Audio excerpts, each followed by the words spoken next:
আজকের ভিডিওতে তোমাদের সামনে আগত ফাইনাল এক্সামের জন্য সাজেশন দেব। এই সাজেশনগুলি তোমাদের যে প্রশ্নগুলো তোমাদের ইম্পর্টেন্ট সেই প্রশ্নের উপর তৈরি।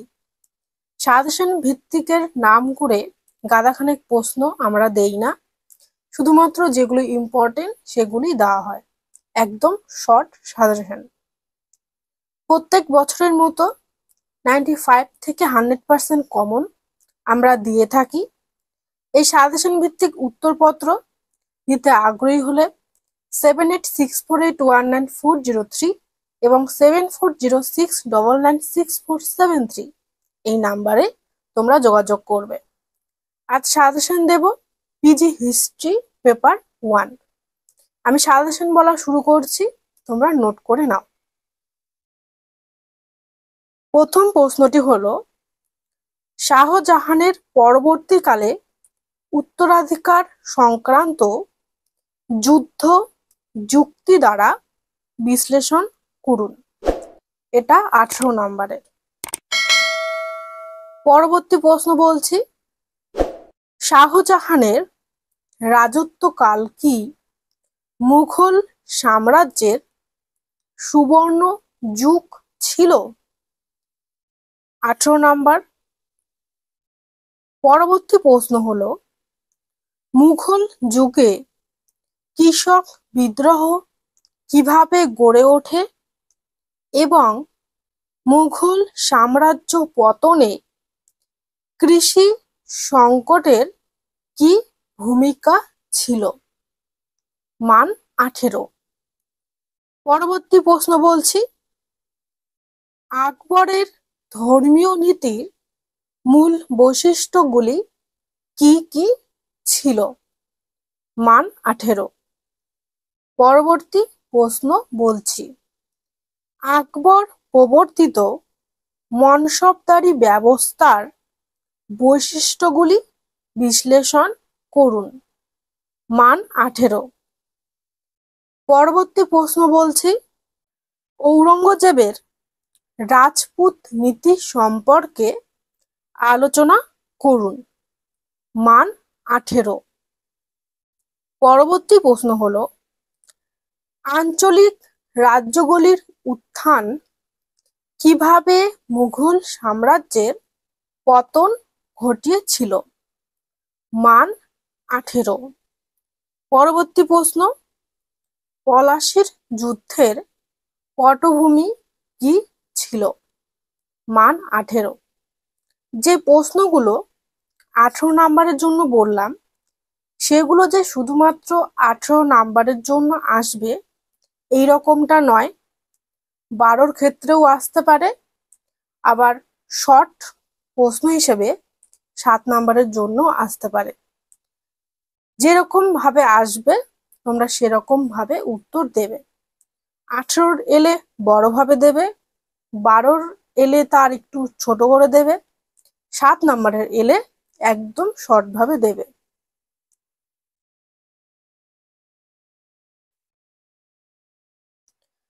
তোমাদের ফাইনাল এক্সামের আগে অ্যাসাইনমেন্ট এক্সাম নেওয়া হবে। অ্যাসাইনমেন্ট এক্সামে টোটাল মার্কস থাকে 20 নাম্বার। টোটাল 20টি প্রশ্ন তোমাদের দিতে হবে। প্রত্যেক প্রশ্নের মান থাকে 1 নাম্বার। কোনো নেগেটিভ মার্কিং নেই। যটা প্রশ্নের উত্তর তোমরা দেবে ততখানি নাম্বার তোমরা পাবে।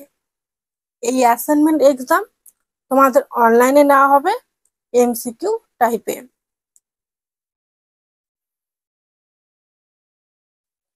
আমাদের সেন্টার থেকে স্বল্প মূল্যে অ্যাসাইনমেন্ট এক্সামের উত্তর সঠিক এবং নির্ভুল এবং অ্যাসাইনমেন্ট এক্সাম সাবমিট করানোর ব্যবস্থা রয়েছে বিশেষ অভিজ্ঞ শিক্ষক শিক্ষিকা দ্বারা।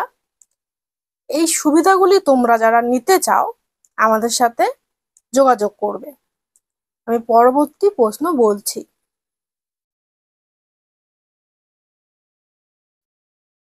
পরবর্তী প্রশ্ন হলো, মুঘল স্থাপত্য শিল্প সম্পর্কে একটি প্রবন্ধ লিখুন। মান 12। পরবর্তী প্রশ্ন হলো অষ্টাদশ শতকে মুঘল ভারতীয় অর্থনীতির অবস্থা বিশ্লেষণ করুন। মান 12।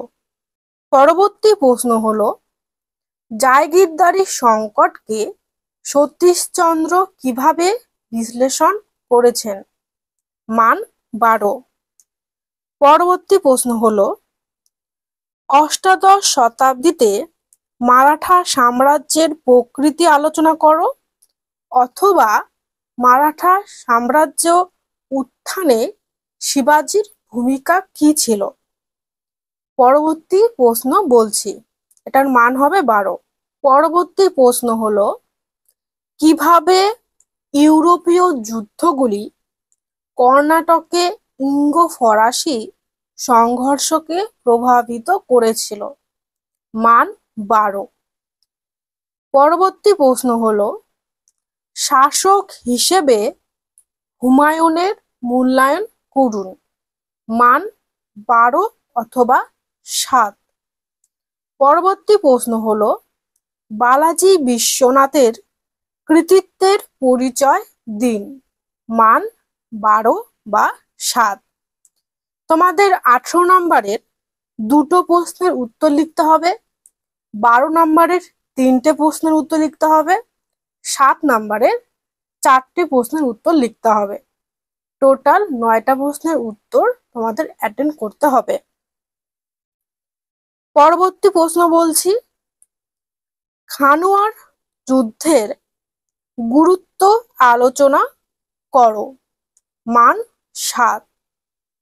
পরবর্তী প্রশ্ন হলো মার্কেন্টাইল অর্থনীতি বলতে কি বোঝায়। মান 7 এবং 12। পরবর্তী প্রশ্ন হলো মুঘল আমলে জাট বিদ্রোহ সম্পর্কে আলোচনা করো। মান 7। পরবর্তী প্রশ্ন হলো শাহজাহানের মধ্য এশিয়া নীতি সম্পর্কে সংক্ষেপে আলোচনা করো। মান 7। পরবর্তী প্রশ্ন হলো কুবুলিয়ত ও পাট্টা সম্পর্কে টিকা লিখুন। মান 7।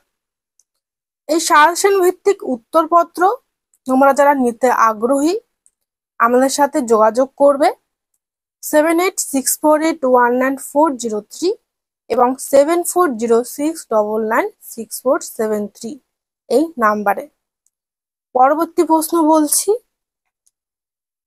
মুঘল সাম্রাজ্যের ওপর নাদির শাহের আক্রমণের অভিঘাত কি ছিল। মান 7 বা 12। পরবর্তী প্রশ্ন হলো টিকা লিখুন সুলুই ই কুল। মান 7। পরবর্তী প্রশ্ন হলো প্রথম পানিপথের যুদ্ধের গুরুত্ব আলোচনা করো। মান 12 এবং 7। পরবর্তী প্রশ্ন হলো মুঘল অর্থনীতিতে বন্দরের ভূমিকা আলোচনা করো। মান 7। পরবর্তী প্রশ্ন হলো ঔরঙ্গজেবের মারাঠা নীতি সম্পর্কে সংক্ষিপ্ত টিকা লিখুন। মান 7 বা 12। ভিডিওটি ফ্রেন্ডদের সাথে শেয়ার করে দাও, অবশ্যই কমেন্ট করবে। বাকি সমস্ত পেপারের ভিডিও খুব শীঘ্রই আপলোড করা হবে। ভিডিওটি দেখার জন্য সবাইকে অনেক ধন্যবাদ।